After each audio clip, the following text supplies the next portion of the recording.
Heading out on Great Bay at Durham is a routine Ray Grizzle knows all too well. I would rather be here working pretty much than anywhere. These waters have been a focus of his work for decades. It basically means the last 20 years of my life, essentially, and I've been here about 20 years. He's been studying ways to help restore something beneath these waters, the wild oyster. Essentially, it's an attempt to bring back the wild oyster, Crassostrea virginica, the eastern or American oyster, that began to really tailspin when two diseases were introduced. Up to the 1980s, wild oysters thrived here. The bay floor was covered in about 1,000 acres of natural oyster reefs, but those diseases killed off almost 90%. And that's when Ray and his team from UNH started studying ways to bring them back. One solution was old seashells.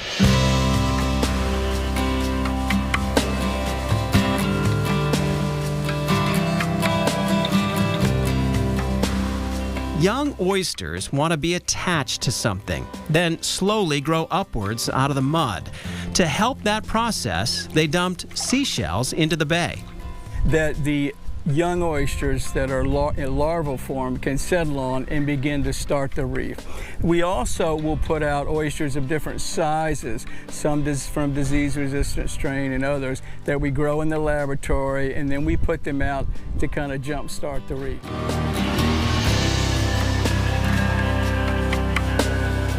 While the wild oysters have not fully returned and face a tough road, their numbers are increasing, which is good news for the environment. Estimates show an adult oyster can filter 50 gallons of seawater a day, helping to eliminate pollutants. And nowadays, the wild oyster is hardly alone cleaning these waters. Ocean farmers have realized the shellfish can be a profitable crop. Underneath these buoys are dozens of cages filled with growing oysters. It's one of several commercial farms.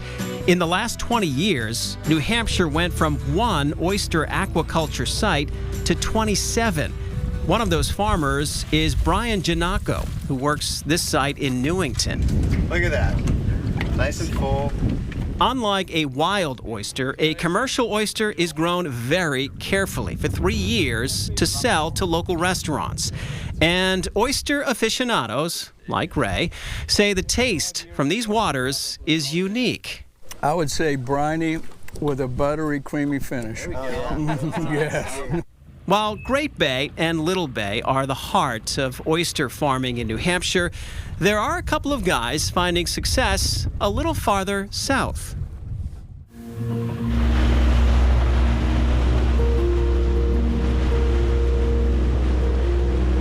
Russell Hilliard and Connor Walsh love two things: surfing and farming shellfish.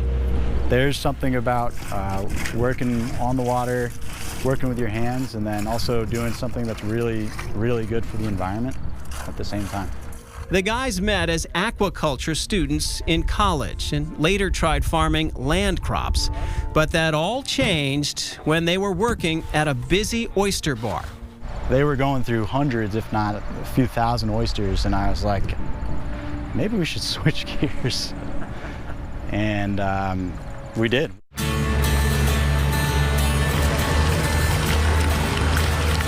Based on their love of surfing, they called themselves Swell Oyster Company, the first oyster farm in Hampton Harbor. For years, they worked two jobs, waiting for their first oysters to reach a sellable size. And we're doing, 10, 15 hours easy a day for about 3 years.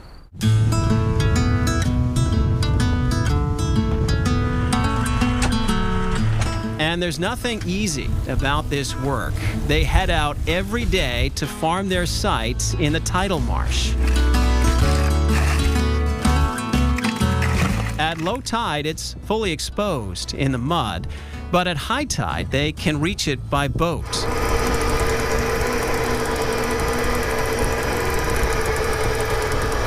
Using this old party boat, the guys have essentially a floating workshop where oysters are cleaned and shaped for proper look and growth.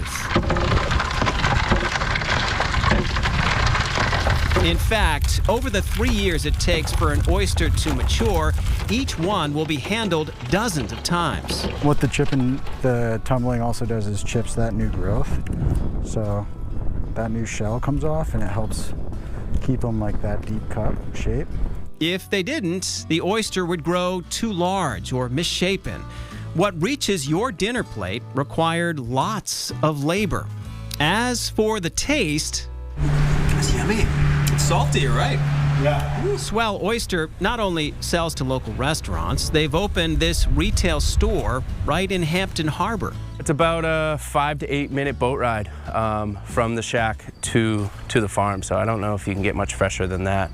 And the farm has expanded to clams and bay scallops as well.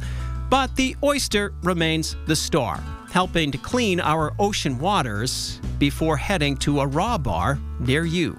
There's some incredible flavor profiles that come out of these really simplistic, beautiful animals.